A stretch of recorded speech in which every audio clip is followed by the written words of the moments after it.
When I approached Tom in 2017 with kind of my take on the movie, I knew there were two requirements. One, the story had to be deeply emotional. And number two, the film had to be shot practically. So I knew those were two essential elements to Tom, and that's what we're doing.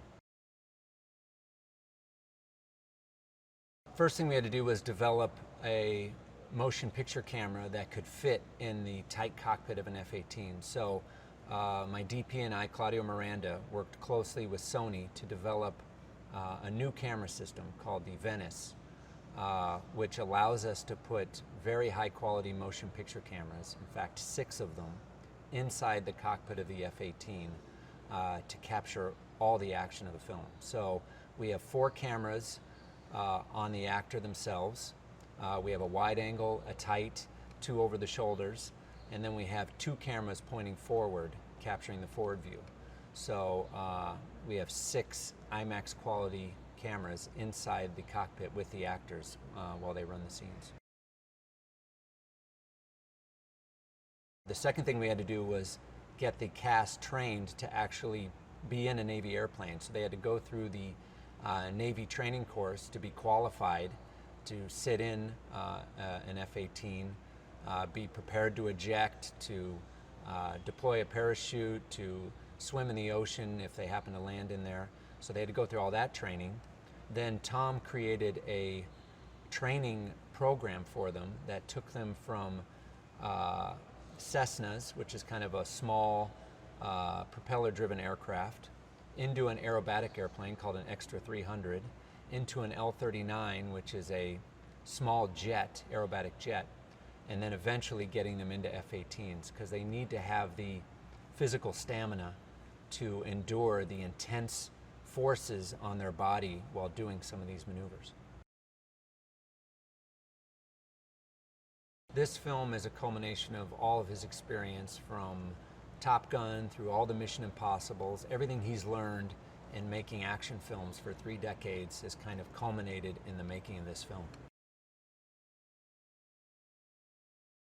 First of all, we're capturing in a way that no film has ever done before. We are working with the greatest pilots in the world, Top Gun pilots, to actually fly these sequences for us. We spent hours. I spent hours with these pilots going through the choreography of every scene to make sure that it's technically accurate. Very exciting. We're using tools that no one's used before, including a fighter jet that has a camera mounted on the nose of it to shoot our air-to-air sequences. We're using very high-tech tools, but we're using them in a kind of old-school way. There's no way we could have made this film without the participation of the U.S. Navy. They've been an amazing partner on this film. We've been able to integrate our scenes into their training program so that while they're training the pilots, we're also getting shots for our film. So the partnership has been incredible. We've gotten to go to places that no one's ever seen before, bases that have never been shot on film or people have not even been able to see. We've gone to Whidbey Island, Lemoore Naval Air Station, Fallon, here where we are right now, China Lake, North Island. We've been out on the Teddy Roosevelt aircraft carrier shooting, so we've gotten to see all these aspects of the Navy, and they've given us their best pilots to fly these sequences, so without their help, we would have never been able to pull this off. Well, it's all about finding the right story. The first film was a rite of passage story for Maverick, and I felt like this film also needed to be a rite of passage story. Obviously, Maverick's in a different point of his life, but the kind of fundamental relationship in our film is between Maverick and Rooster, played by Miles Teller, who is Goose's son. And to me, the reuniting or reconciliation of these two characters really formed the emotional spine of this story and really gave, I think, all of us the confidence that this was the right story and now is the time to tell it. I mean, to be working with Tom Cruise and Jerry Bruckheimer, you know, both whose films I grew up watching, it's been an incredible honor. I learned so much from both of them every day on set. Couldn't ask for better partners on a film, especially this one.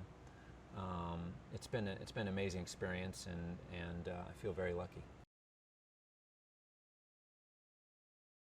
There is a couple sequences in this film where we got special permission to bring in a very specific pilot who is cleared to fly the F-18 Super Hornet at 30 feet above the ground. So there is one sequence where you're going to be so low, you can't believe it. I was on the ground as it flew over our head, and I can tell you it was one of the most intense experiences I've ever had on a film set.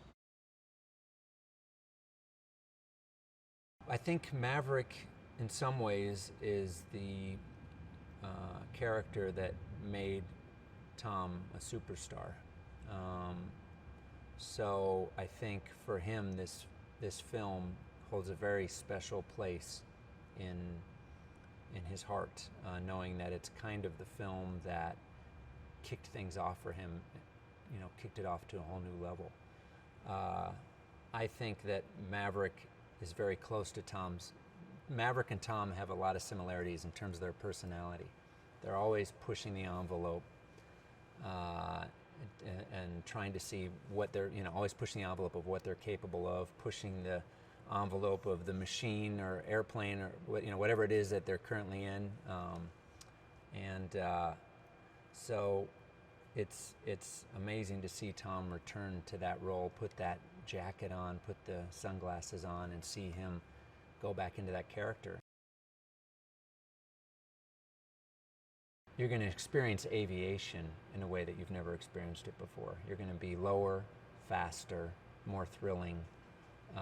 We're really working hard to provide the ultimate big screen experience.